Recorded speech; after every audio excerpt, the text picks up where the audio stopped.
Olá pessoal, bem-vindos a mais uma videoaula da disciplina obrigatória Matemática Aplicada à Economia, disciplina oferecida pelo Departamento de Economia da Faculdade de Economia, Administração e Contabilidade de Ribeirão Preto, na Universidade de São Paulo. Eu sou o professor Ricardo Luiz Chaves Feijó. Como sempre, em algum ponto desta videoaula, indicarei um exercício extraído do livro do Chianchi, que deverá ser respondido e encaminhado por e-mail no prazo de uma semana. Vamos à aula? Muito bem. Essa aula começa com a temática de equações diferenciais de segunda ordem, com coeficiente e termo variáveis. Agora não são equações com coeficiente constante, coeficientes constantes e termos constantes, mas são equações que têm coeficientes e termos variáveis. Bom, olha, tanto para a equação de segunda ordem como de ordens mais elevadas, quando os termos e os coeficientes são variáveis, elas são muito difíceis de se obter. Quando só os coeficientes, só os termos são variáveis, a solução é mais simples. Tá? Nós já vimos algumas possibilidades. Mas quando termos e coeficientes são ambos variáveis, aí a solução fica muito difícil de se obter. E, de fato, somente se conhecem soluções algébricas explícitas a um número muito restrito de equações desse tipo. Ok?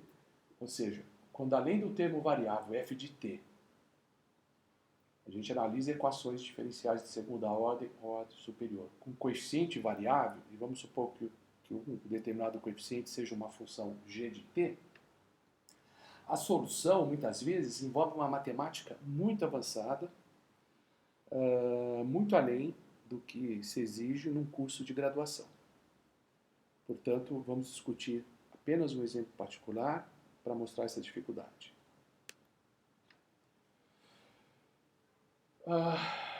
Podemos tentar soluções para o MATLAB, já que nós não temos um método analítico direto de obter as soluções de equações que envolvem não apenas termo variável, mas coeficiente variável. Então vamos ver as soluções para o MATLAB.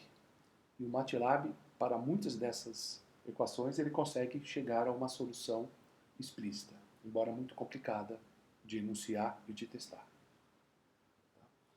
Então, em muitos casos, o programa MATLAB consegue chegar a uma solução algébrica, embora, na maioria das vezes, a expressão algébrica seja longa e de difícil compreensão para um não especialista. Difícil de ser interpretado. Vamos pegar uma equação com coeficiente variável, uma equação de segunda ordem com coeficiente variável, apenas a título de ilustração. O ponto interessante é que essa equação ela é aparentemente simples. Tá? O termo variável é simplesmente uma função de t. Tá? Mas mesmo uma equação aparentemente simples, que eu vou colocar...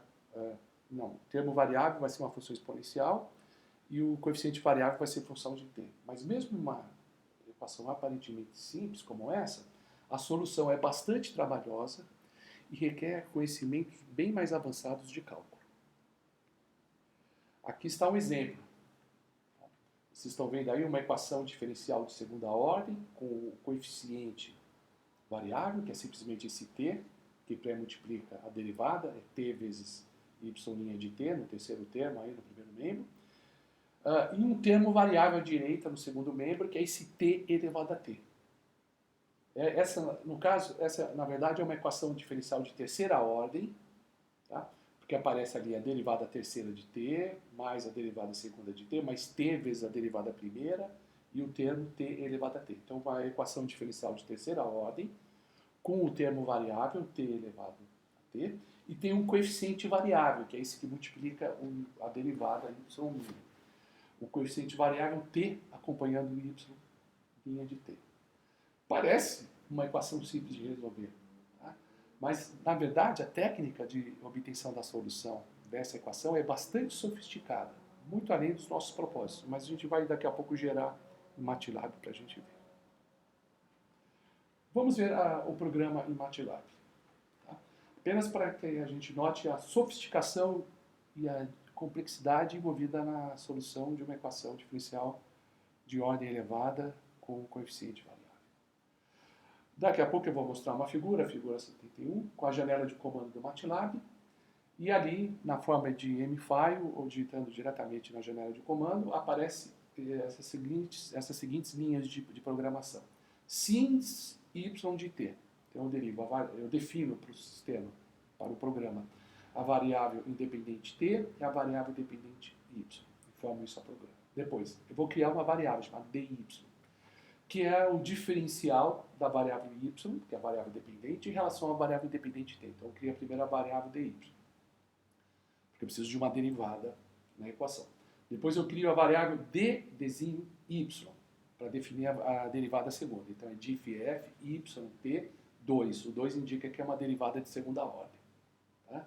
E depois eu vou construir yt igual a dissolve, eu vou usar a função dissolve, e aqui eu escrevo a expressão sempre isolando a derivada de ordem mais elevada, que é esse diff f yt3, que seria uma derivada de terceira ordem, igual, aí eu ponho os outros termos da equação. Então fica menos a derivada de primeira ordem, que é menos a derivada de segunda ordem, que é menos d dy, menos t vezes a derivada de primeira ordem, que é dy, mais aí o termo, que é d exponencial de t. Então está informado na janela de comando ou salvo na forma de um mfile. Aqui está, né, a equação, né, isolando o termo de ordem mais elevada, que é o y 3 linhas de t, a derivada terceira, é igual a menos y 2 linhas de t, né, menos t y linha de t, mais t e elevado a t. Esse sinal menos, obviamente, é porque eu mudei do primeiro member para o segundo member. Vamos gravar, vamos digitar esse programa, vamos chamar essa sequência de uma procedure, que vai ser gravada na forma de mfile, arquivo M, que é esse exem17.m. Tá? E depois nós vamos executar. Aí na janela de comando você escreve simplesmente o nome do arquivo e executa. Aí a solução, vocês vão ver na próxima tela, ela é praticamente ininteligível. Um estudante de graduação ele tem dificuldade de entender até o significado dessa solução. Vocês querem ver a solução? Aí está. O que vocês estão vendo? Ali está o arquivo M, que é o exem17, onde está essa mesma sequência de comando que eu acabei de mostrar, e aí tem o resultado. Aí aparece várias janelas de comando, porque o resultado ele continua, é uma linha bem extensa. Então o que eu fiz? Eu printei a continuação, tá? Tudo o que vocês estão vendo nas linhas de baixo é a continuação da primeira linha. Então a solução é bastante longa, e além disso, ela, veja bem, olha, está dizendo lá, né, y de t é igual a C1, uma constante, mais C2, aí aparece esse int. O que é isso? Exponencial, como argumento do int, de menos t sobre 2, vezes aire. Aí abre parênteses, 2,1/4 menos t, e aí continua. Então o aluno tem dificuldade até de entender o que é isso, o que o MATLAB está fornecendo de solução. Vamos à interpretação. Né? Não é um bicho de 7 cabeças, não é tão difícil assim. Tá? Bom, então tem essas várias linhas que foram geradas nos prints, que é a rolagem horizontal da solução. Tá? Então esses vários prints, a gente permite exibir boa parte da solução. Do que se trata, afinal? Como se interpreta essa função? O que significa nomes como Airy, que aparece logo no segundo termo da solução? Qual o significado disso? Bom, Airy refere-se ao matemático e astrônomo Georg Airy, tá? Que estudou exatamente soluções de equações diferenciais bem complicadas com aplicação na astronomia, para identificar a órbita de planetas e coisas assim. E esse brilhante matemático, ele percebeu que soluções linearmente independentes de equações diferenciais de ordem elevada seguem um padrão. E para descrever esse padrão, ele propôs uma família de funções que se tornaram conhecidas como funções Airy, que são essas funções que o MATLAB está mostrando. O MATLAB, às vezes, nos apresenta funções que muitas vezes um aluno de graduação desconhece. Nós já vimos o tangente hiperbólico, né, que eu tive que abrir um parênteses. Agora eu vou abrir outro parênteses para uma classe de função que normalmente não é ensinada em cursos de cálculo na graduação, que são as funções Airy. O que significa isso? Então, a função AIRE é o seguinte, olha, o AIRE de x, ou AI de x, se usa esse símbolo, né, é como se denominam as soluções linearmente dependentes de d2y dx2 menos x vezes y é igual a zero. O valor de y determina o tipo de função AIRE. Então, por exemplo, se for uma função AIRE do tipo zero, então no lugar de x você coloca zero, então fica AIRE de zero. Então fica d2y dx2 igual a zero, porque o x vezes y zerou. Né? Se for um AIRE de 1, então você coloca no lugar de x põe 1, então fica d2y dx2 menos y, que agora ficou só o menos y, porque o x é igual a 1, é igual a zero, e assim por diante. Tá? Então, vamos pegar a solução fornecida pelo MATLAB e escrever de um modo mais claro, para que a gente possa entender o que está lá na saída na figura 71, lá na janela de comando do programa MATLAB. O programa está informando que a solução, a trajetória temporal da variável dependente y de t, é igual a 1, a 1 é uma constante, mas aí o int, aquele int que aparece, indica a integral. Tá? Então, muitas vezes, na solução da equação diferencial, aparece uma integral. Tá? Então, ali é uma integral. É integral e elevado a menos t sobre 2. Aí aparece um AIRE e aquela primeira entrada no argumento da função AIRE 2 está indicando que é uma função AIRE do tipo 2. Tá? É uma função, seria d2y dx2 menos 2y igual a zero. É esse tipo de função que está dizendo lá. Tá? E aí continua, eu nem vou explicar o resto, porque é um monte de coisa, tem outros tipos de função que aparecem lá. Então essa é a complexa solução identificada aí pelo programa MATLAB. Bom, a nossa saída, dada essa dificuldade, né, porque essa solução, quando você está desenvolvendo um modelo, tem que resolver essa equação, essa solução parece não ter muita serventia. Sei que a pessoa esteja se aventurando numa matemática muito elevada, muito avançada. Mas o que eu quero mostrar para vocês é que o Simulink, usando aqueles diagramas de blocos do Simulink, eu posso informar as condições iniciais, gerar um gráfico, utilizar a caixinha, o bloco do scope para observar a função do gráfico, e às vezes, mesmo a solução sendo muito complexa, envolvendo integral, envolvendo funções AIRE, o gráfico pode ser simples. Numa região, numa vizinhança, eu posso obter um gráfico simples. Então, a solução analítica apresentada pelo programa, de fato, é difícil de ser interpretada. Mais difícil ainda, bem mais, é obter teoricamente sem o auxílio do programa. Aí já envolve uma matemática mais avançada. Apesar da complexidade da solução algébrica, em muitos casos, o gráfico de y de t, da trajetória da variável dependente, é relativamente simples. E em muitos exercícios, em muitos ensaios, né, na análise de problemas pelos economistas, o que se necessita é obter-se o gráfico a fim de fazer um estudo mais qualitativo da solução. Tá? Para acompanhar a trajetória de y de t graficamente, vamos usar o programa Simulink, tá? E fazer uma diagramação adequada representando essa equação diferencial. A próxima figura, que é a figura 72, vai mostrar o correspondente diagrama de blocos no editor do Simulink. Aqui está a figura que representa o diagrama de blocos do Simulink para esse exemplo. Então, a derivada terceira de t, mais a derivada terceira de y de t, mais a derivada segunda de y de t, mais t, a derivada primeira de y de t, é igual a t elevado a t. Vamos à construção do diagrama de blocos. Como tem três derivadas envolvidas, a primeira, a segunda e a derivada de terceira ordem, então eu tenho três blocos integrators. Né? No primeiro bloco integrator, que é esse que aparece com 1 dividido por s, nesse primeiro bloco entra a derivada terceira, sai a derivada segunda. No segundo integrator entra a derivada segunda, sai a derivada primeira. E depois, no último bloco integrator, entra a derivada primeira e sai a função y, que é aquela que está ligada com o scope. Eu vou gerar a trajetória da função y de t, y é a variável dependente.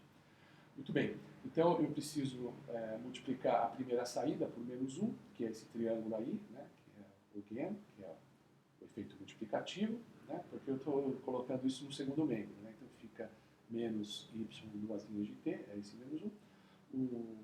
Do segundo integrator, né, que é onde sai a derivada, tá certo? Eu estou multiplicando por menos 1, ali tem um triângulozinho, porque eu mudei de membro, ele está no segundo membro, e estou multiplicando pelo t, que é aquele relógio clock, que representa o t. Então ali é exatamente o menos t, y' de t. E finalmente tem o termo, t elevado a t, que é aquele clock, aquele primeiro relógio ali no canto superior à direita, tá?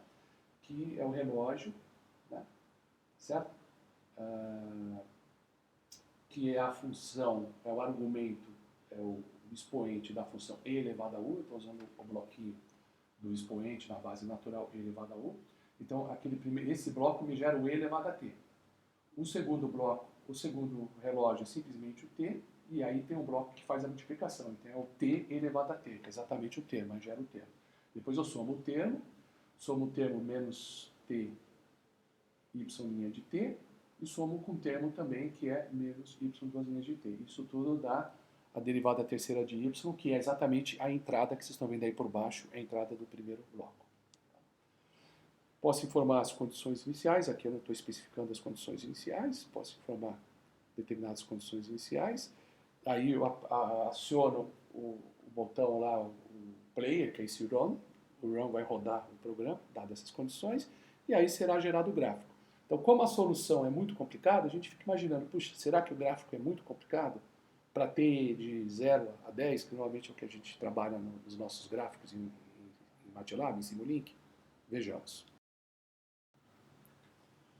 Antes disso, antes de executar o Simulink, né, e acompanhar o gráfico pelo bloco Scope, que vai me dar a função de yt, vamos ver a trajetória daqui a pouco. Então, só criando esse suspense, né? Quer dizer, a solução analítica é bastante sofisticada, de difícil compreensão, mas eu já vou antecipar. O gráfico de yt é bem simples, pelo menos nessa região para t de 0 e 10. Né? Nós vamos ver que é assim, uma simples trajetória monotônica crescente e explosiva. Vejamos finalmente então a figura. Aí está. O que vocês estão vendo na figura, aqui é a condição inicial, né, em torno de 1, certo? A primeira derivada é positiva, e veja, uma função crescente, veja que não é exatamente uma parábola, né? E nem uma exponencial, é uma função crescente explosiva, que é a solução disso. É difícil perceber essa análise, até que é uma solução crescente explosiva, pelo menos dentro dessa vizinhança aí, olhando a solução algébrica fornecida pelo MATLAB. Mas aí o gráfico do Simulink, às vezes é tudo que a gente precisa para o nosso modelo, para o nosso ensaio, para escrever o nosso paper com esse modelo. Ok? Muito bem. Então, vamos, feito isso, né, essa rápida pincelada e equação com coeficiente variável e termo variável, equações diferenciais de ordem elevada, vamos para o teorema de Routh, que permite também uma análise qualitativa com relação à convergência ou divergência da trajetória. O último exemplo que nós vimos é um exemplo de divergência, e muitas vezes, quando não se conhece a solução analítica expressa, é possível um estudo qualitativo da trajetória da variável dependente aplicando esse teorema de Routh. Portanto, em muitas situações em nossa pesquisa científica, os economistas só precisam saber se o processo representado por um modelo de equação diferencial converge ou diverge de um equilíbrio dinâmico. Não é preciso, nesses casos, conhecer a solução quantitativa precisa que descreva a trajetória da variável dependente. Apenas é necessário averiguar a convergência ou divergência da trajetória temporal sem que se achem as raízes características da equação homogênea associada. Sem que se conheça, inclusive, explicitamente qual é a equação homogênea associada. Com efeito, informações sobre o padrão da trajetória dessa variável pode ser extraída, a informação pode ser extraída da análise direta dos coeficientes da equação diferencial do problema. Okay? Conhecendo apenas os coeficientes, não é nem as raízes características, são os coeficientes da equação diferencial. Tá? Dados esses coeficientes e dada a estrutura da equação, podemos imaginar a equação polinomial de enésimo grau associada a essa equação diferencial de enésima ordem, que é a equação característica associada. Então aí está a equação característica, supondo, obviamente, que essa equação seja de coeficientes constantes. Então A0 é elevado a n, mais A1 é elevado a n menos 1, mais a n menos 1r mais a n igual a 0. Mas muitas vezes é difícil determinar essa equação característica. Note que ela não é quadrática, não é de segundo grau, de ordem elevada. O processo de fazer a fatoração, que nós vimos num outro exemplo, pode ficar muito complicado. Tá? Portanto, o brilhante matemático Edward Roof, ele propôs um teorema, tá? Que é um teorema utilizado para averiguar os sinais das raízes de uma equação de enésimo grau. Tá? Esse teorema ele foi trazido para o conhecimento dos economistas não matemáticos, ao público geral, no famoso livro do Paul Samuelson, esse brilhante economista matemático, o Foundations, ou Fundamentos da Análise Econômica. Então, esse teorema, chamado Teorema de Roof, ele garante sobre que condições, tá, as raízes características são negativas, portanto, em que condições a trajetória temporal da variável dependente, no caso da nossa equação diferencial de ordem elevada, converge ao equilíbrio dinâmico, independentemente das condições iniciais do problema. Então, o Teorema de Roof foi proposto por esse matemático, né, o Edward John Roof, que é um autor basicamente do século XIX, nasceu em 1831, avançou o século XX até 1907, um renomado matemático inglês, tá? Edward John Roof. Esse matemático trabalhou na sistematização, na teoria da matemática da mecânica, criou várias ideias importantes para o desenvolvimento da moderna teoria de sistemas de controle e propôs esse teorema na solução de polinômios de grau elevado. Então, o que diz o Teorema de Roof? Vamos finalmente ao teorema. Tá?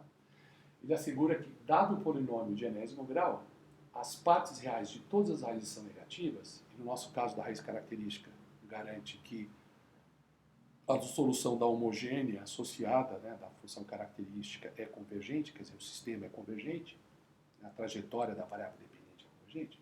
Voltando, então as raízes do polinômio de enésimo grau são todas raízes negativas, portanto que seja convergência, se os primeiros determinantes de uma sequência específica de matrizes são todos positivos. Tá? No próximo slide vou mostrar essas matrizes, os determinantes associados a ela e como eles são montados. Antes de explicar como esses determinantes são formados, eu vou ditar agora a questão da aula. Tá? Então, por favor, vocês, na página 521 ou 522 da edição do Xiang que nós estamos utilizando, a quarta edição, é isso? No bloco 16.7, eu quero que vocês me entreguem a questão 4A. Tá? Então, essa é a questão da aula. E aqui estão os determinantes. Então, aqui vocês estão vendo um determinante de 1 por 1, 2 por 2, 3 por 3, 4 por 4, tá? Associado a essas matrizes. Né? A primeira matriz é A1, aparece só esse coeficiente da equação característica ou do polinômio associado. Aí vamos ver como as matrizes são formadas. Então, na diagonal principal, o coeficiente vai em ordem crescente. Então, a primeira entrada é A1, depois vem A2, aí fica por aí. Na terceira matriz 3 por 3, aí aparece uma nova entrada na diagonal, que é a A3. E na matriz 4 por 4 fica um A1, A2, A3 e A4. Então, primeiro constrói a diagonal. Depois faz assim, para cima, tá? Olhando a diagonal principal, as entradas para cima é de índice cada vez maior. Então, o A1 não tem entrada para cima, o A2 tem uma entrada, você põe o A3. Então, a última entrada da diagonal, bom, aí termina a matriz 2 por 2. Aí na matriz 3 por 3 tem a entrada A3, acima dela você põe A4 e A5. Na matriz 4 por 4 ainda tem uma A4, acima dela põe A5, A6 e A7, de ordem crescente. E abaixo, você põe os coeficientes em ordem, em índice decrescente. Então, abaixo de A0, já terminou, já chegou a 0, põe um 0. Abaixo do A2, decresce a 1. Tá? A3 não tem nada abaixo. Vai na outra matriz, abaixo de A2, 0, 0, 0. Abaixo da segunda entrada na diagonal principal, isso abaixo de A0. Né? Abaixo de A0, vou voltar lá para a primeira entrada, A1, A0. Aí abaixo de A0, 0, 0. Aí vai para a segunda entrada na diagonal principal, A2. Abaixo de A2, A1, abaixo de A1, A0. Terceira entrada, A3. Abaixo de A3, A2. Na quarta entrada, na 4 não tem nada abaixo. Aí você monta as matrizes assim, depois calcula o determinante delas. Então, pelo teorema de Root, para as raízes serem todas negativas, essa sequência de determinantes é positiva. E o tamanho do determinante depende, obviamente, do grau do polinômio associado. Se for um polinômio do quarto grau, você vai até o determinante de uma matriz 4x4. Então vamos recapitular a regra de formação dessas matrizes. Na diagonal principal, começando com A1, escreve-se a sequência de coeficientes nas entradas sucessivas. Em cada coluna, olha-se a diagonal principal e caminha-se na ordem crescente dos coeficientes para cima, coeficientes sucessivamente menores abaixo. Entradas abaixo de zero recebem valores zero. Entrada abaixo de zero também zero. Abaixo de A0 recebe valores zero e abaixo de zero. Tá? E aí tem uma ordem, o tamanho do determinante, tá certo? Em ordem crescente, tá? Começa com 1, 2, até um determinante de ordem N. Tá? E além disso, o Routh, nesse teorema, ele impôs uma outra condição. Seja uma entrada AM qualquer, se o M for maior que N, a M é igual a zero. Por exemplo, olha o terceiro determinante. Aparece lá, é um determinante 3x3, é a ordem da matriz associada. Então, A4 e A5, o índice é maior do que M. Então, A4 e A5 você tem que pôr zero. Tá? Ok? Independentemente do que apareça lá no coeficiente do polinômio analisado. Então, A4 e A5 é zero. Aí olha o quarto determinante. Tá? O quarto determinante é 4x4, portanto, ele maior que 4, né? A5 e A6 e A7 é igual a zero. Ali onde tem A5, A6 e A7, a gente tem que entrar com zero. Aqui está a sequência de determinantes com mais essa consideração. Então, além de aparecer os zeros que estão abaixo do A0, né? Olhando para baixo na formação das colunas, então aqueles elementos, né?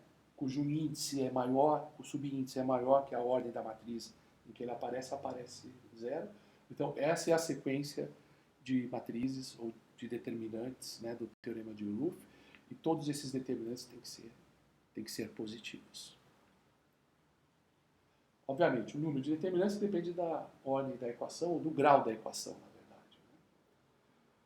Ou da ordem da equação diferencial associada. Né? Se for uma equação de terceira ordem, avança-se até o terceiro determinante, que está associado a uma equação polinomial de terceiro grau. Então, vai até o terceiro determinante. Tá? Ok? Então, o que diz o teorema de Routh? Fala do sinal das raízes do polinômio de grau n. Tá? Mas, pelo sinal das raízes, a gente sabe que a trajetória da variável dependente é convergente. Né? Se está dizendo que as raízes são todas negativas, a gente sabe que significa que a solução da homogênea ela se dissipa, né? O desvio se dissipa com o tempo, então ela acaba convergindo para o equilíbrio estacionário ou equilíbrio móvel. Né? Então, dada a equação característica, Rn mais A1, Rn mais 1, mais An menos 1, R mais An igual a zero. Né?